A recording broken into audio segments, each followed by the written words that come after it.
Deep beneath the earth, past the dark rivers of the underworld, the Styx, the Lethe, and the Acheron, stood the palace of Hades.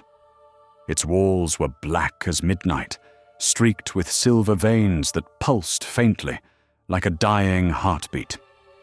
The floor was polished onyx, so smooth it reflected the blue light of ghostly torches that flickered along the walls. The air was cold and heavy. Beyond the palace, the fields of the dead stretched out endlessly. Thousands of shades drifted through the gloom, pale faces, hollow eyes, whispering voices. A grey sky hung above them, empty of stars.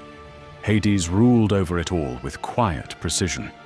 His dark robes flowed like smoke as he moved through the halls.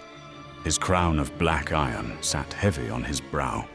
His eyes were dark as pitch, cold pools that reflected the souls of the dead. While his brothers Zeus and Poseidon ruled the heavens and the seas, Hades ruled the silence. Balance. That was the natural order. But Hades carried a dangerous secret, one that could shatter that balance forever. He had a son. It happened centuries ago, long before Persephone became queen of the underworld. Hades had walked the mortal world in disguise, his dark robes replaced with the rough clothes of a traveler. He wandered through cities and markets, along quiet shores and dusty roads, watching the brief lives of men unfold in joy and sorrow. That's when he saw her. Callista. She stood in a field of white poppies near an old temple. Her dark hair caught the light, threaded with streaks of bronze. Her skin was golden in the sunlight, and her green eyes were bright, the color of spring leaves after rain. She wore a simple white tunic, but carried herself like a queen.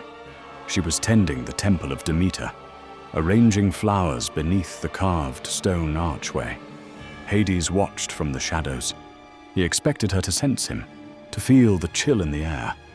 But she didn't. Or maybe she didn't care. She turned toward him and smiled. "Are you lost?" Hades hesitated. No. She brushed the dirt from her hands and stepped toward him. "Then why are you watching me?" I was curious. Her eyes narrowed. No one watches from the shadows unless they have something to hide. She should have been afraid, but she wasn't. Hades sat beneath the tree, watching her work. "What is your name?" "Callista." "You're not afraid of me?" "Should I be?" she asked with a slight smile. He returned the next day, and the next. At first, they spoke little, but over time, the silence softened. Callista told him about her life, how her father had been lost to war, how her mother had died of sickness. She spoke of the gods not with fear, but with quiet bitterness. "The gods take what they want." "Yes," Hades said. "They do." She smiled often, laughed easily. When she touched his hand, he pulled away at first. "Your hands are cold," she said. "They always are. Then I'll warm them." And somehow, she did. Seasons passed. Her belly swelled with the promise of life. Hades touched her cheek and smiled, a rare smile, but beneath it, fear curled in his chest. "This wasn't supposed to happen," he whispered. "Then why did the gods allow it?" Callista asked. Hades had no answer. The fates whispered among themselves. A son of Hades born in the mortal world will shatter the balance of life and death.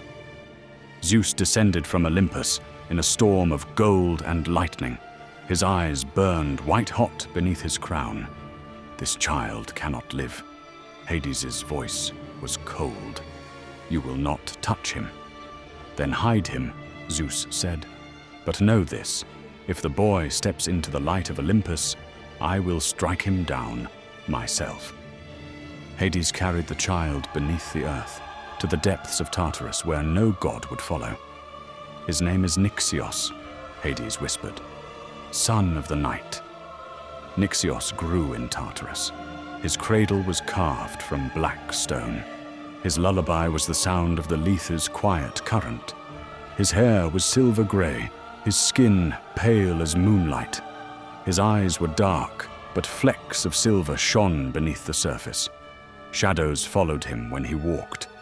He could slip between them, vanish and reappear somewhere else. He could summon the dead with a word. But Tartarus was a cage, a gilded one, but a cage all the same. One day, he found a figure beneath a twisted black tree, thin hands plucking the strings of a lyre. "Who are you?" Nyxios asked. "Orpheus," the shade replied. "Once a musician, now nothing. Why are you still here?" I looked back. Nyxios sat down. "I don't belong here." "No," Orpheus said. "You don't." Nyxios left Tartarus. He stepped into the mortal world for the first time. The sun burned his skin. The sound of mortal voices pressed against his ears. Athena appeared beneath an olive tree. "You don't belong here. Try and stop me." Artemis's silver arrows cut through the air. Nyxios melted into smoke and reappeared behind her. Then Zeus descended from the clouds. His golden spear crackled with lightning. "Face me!"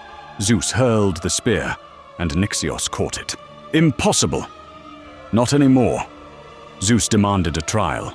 "Walk the labyrinth of Daedalus, survive it, and you will have earned your place." Nyxios entered the twisting maze. Its walls breathed. The Minotaur's red eyes gleamed in the dark. Nyxios raised his hand. Shadows surged forward. The Minotaur vanished into the dark. Nyxios knelt before Hades. His father placed a hand on his shoulder. "You are no longer hidden." Nyxios stood. Shadows curled around his hands like smoke. A crown of black iron formed above his brow. "Let Olympus remember my name." Nyxios, the prince of shadows and light, had claimed his place among the gods.